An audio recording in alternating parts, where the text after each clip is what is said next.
Existe uma pergunta que pode estar explicando tudo que está de errado na sua vida agora, e você nunca parou para fazer essa pergunta. Jesus, ele contou uma história de um filho que teve tudo, mas ele foi embora. E ele terminou desejando comer comida de porco. Gente, olha só, hoje eu vou te mostrar que essa história não é sobre dinheiro e nem sobre pecado. É sobre uma coisa mais poderosa que existe, que é a sua identidade. Então, fica comigo até o final. Esse é o código número 4 da série Os Códigos de Jesus. E agora a gente vai falar sobre a parábola do filho pródigo, que é uma das mais conhecidas, né? Uma das mais mal interpretadas da Bíblia. Por quê? Porque quase todo mundo lê ela como uma história de pecado e perdão, né? O menino pecou, o pai perdoou. Mas a chave real, ela é outra. Um homem tinha 2 filhos e o mais novo foi até ele e disse: pai, me dá agora a parte da herança que me pertence. Então o pai bondoso dividiu os bens e aí poucos dias depois esse filho aí que pediu tudo, ele juntou e foi embora para uma terra distante. E gente, ele gastou tudo. E aí então o que aconteceu? Veio a fome naquela terra.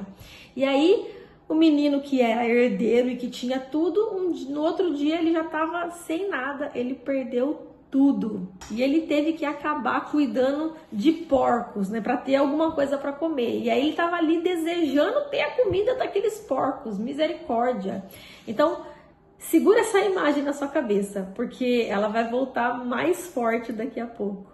A chave dessa parábola não é que o filho perdeu as coisas do pai, mas é que ele esqueceu de quem ele era. É isso mesmo. E foi isso, só isso, que abriu a porta para tudo o resto que aconteceu na vida dele, né? Porque quando você esquece da sua identidade, você começa a aceitar qualquer coisa, qualquer migalha, qualquer humilhação, qualquer escassez, né? Qualquer relacionamento que te diminui, você vai viver sempre abaixo daquilo que você tinha antes. E o mais forte de tudo é que às vezes você aceita se alimentar de porco, mesmo tendo uma casa, um pai, né?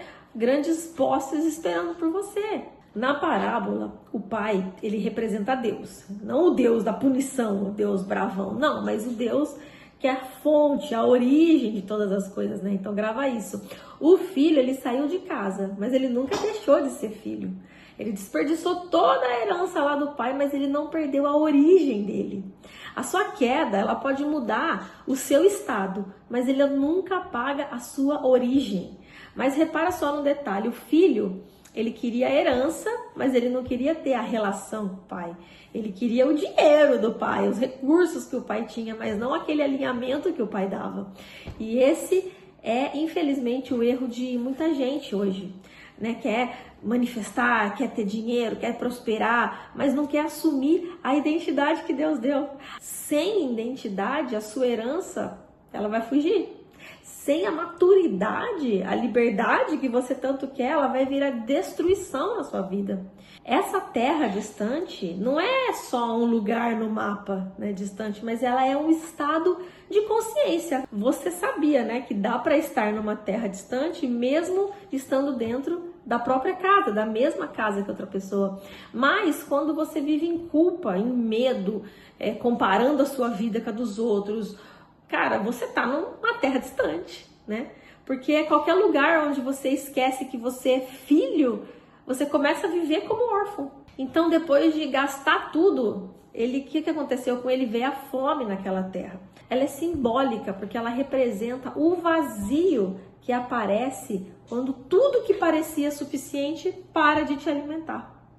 Às vezes Deus, ele não precisa punir ninguém. A própria distância de Deus já produz essa fome na gente. Mas essa fome, quando você compreende ela não é só uma dor, mas ela é um chamado de retorno para o Pai, entendeu? E foi aí que esse rapaz, ele caiu em si. E aí ele pensou com ele e falou assim, eu vou levantar, e eu vou até o meu pai, né? Então você repara que ele não disse assim, ai meu Deus, eu quero mudar. Não, ele disse, eu vou me levantar. Isso é o desejo, a decisão dele de fazer algo diferente. E é aí que a identidade começa a mudar. É quando a pessoa para de esperar o cenário perfeito para decidir se levantar. Não, mas você se decide se levantar exatamente onde você tá. E muita gente quer voltar para a casa do pai, mas sem se levantar. Mas espera só mais um pouquinho, porque o mais interessante ainda tá por vir.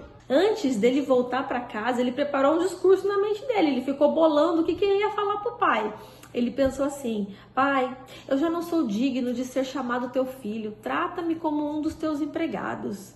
Né? Ele queria simplesmente entrar na casa, independente de como fosse, né? E aqui é que tá o ponto central. Ele estava voltando para a casa do pai, mas ele ainda pensava como servo. Gente, isso é a raiz de muita autossabotagem.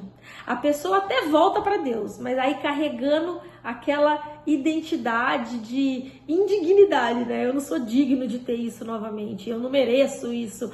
Eu preciso ser punido antes de receber qualquer coisa. Gente, Deus, ele não negocia a identidade falsa, nenhuma culpa que tentaram colocar em você. Ele não aceita isso. Quando o filho ainda estava longe, o pai já tinha visto ele, porque ele já estava esperando o filho voltar. O que ele fez? Ele correu, ele moveu-se de compaixão, né? Diz a palavra de Deus, que ele a pegou, abraçou e beijou o filho. E antes do discurso, né? Antes de qualquer prova de merecimento, ele aceitou o filho de volta.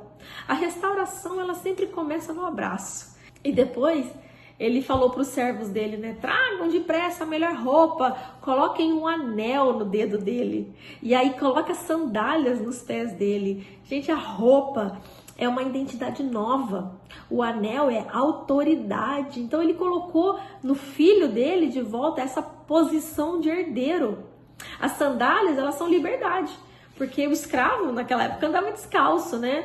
Era o filho que usava sandália, né? Então Deus, ele não restaura só a imagem, mas ele restaurou até a sua caminhada. Mas olha só, segura mais um pouco, porque essa história ainda não terminou. Tinha um filho mais velho, além desse menino que saiu fora, né, de casa. E esse filho mais velho, ele ficou o quê? Indignado com a festa do que o pai estava dando. E aí ele chegou pro pai e falou assim: pai, há tantos anos eu te sirvo e você nunca me deu nem um cabrito para eu festejar com os meus amigos. Presta atenção nessa linguagem.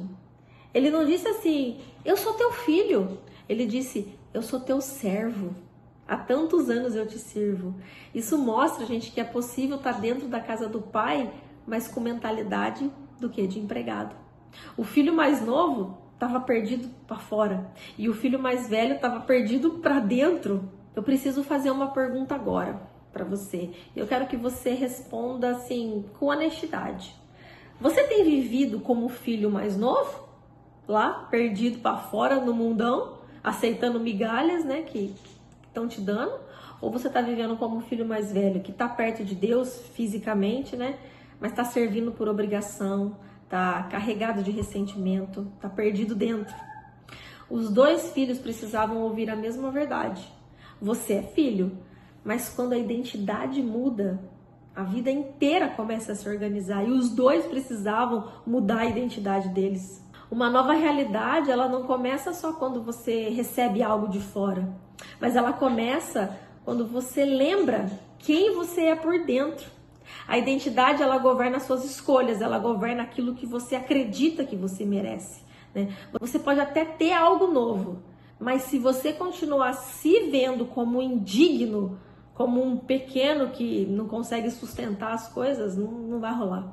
Porque a pergunta não é só o que eu quero ter, mas é quem eu preciso lembrar que eu sou para ter isso que eu quero, para ter essa nova realidade, essa nova identidade. Você precisa mudar a sua identidade para você ter aquilo que você está pensando, que você quer para a sua vida.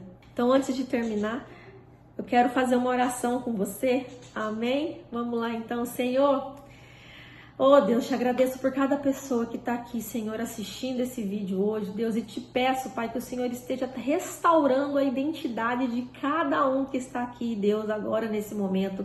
Pai, em nome de Jesus, que o Senhor tire as velhas roupas daquelas pessoas que não se sentem dignos de serem teus filhos, Pai, mas coloca a roupa de filho, a roupa de herdeiro, Pai, que nós possamos nos sentir realmente herdeiros, Deus, merecedores daquilo que o Senhor tem para nós, Pai. Obrigada pelo anel de autoridade que o Senhor colocou no nosso dedo, pela sandália que o Senhor tem colocado nos nossos pés, Pai, nos mostrando todos os dias que nós somos teus filhos, Pai. Em nome de Jesus, renova, Pai, essa identidade na nossa vida e que a partir de hoje, Deus, ninguém mais aceite viver pedindo esmola, pedindo migalhas, Pai, mas que nós possamos entender que aquilo que é teu é nosso, Deus, porque somos teus filhos. Em nome de Jesus, amém. Glória a Deus, amém. Se esse código lhe tocou seu coração, eu tenho um convite para te fazer. Eu escrevi um e-book chamado Declare até ver acontecer. São 31 declarações de fé, uma para cada dia do mês, e a sua vida vai ser completamente transformada, porque as nossas palavras, elas têm grande poder. Amém? E se você quiser adquirir, o link está aqui na descrição desse vídeo. E o código número 5 já está vindo aí com outra chave que Jesus escondeu aí no meio das parábolas. Então fica ligadinho aqui no canal e não perde o próximo vídeo. Um beijo!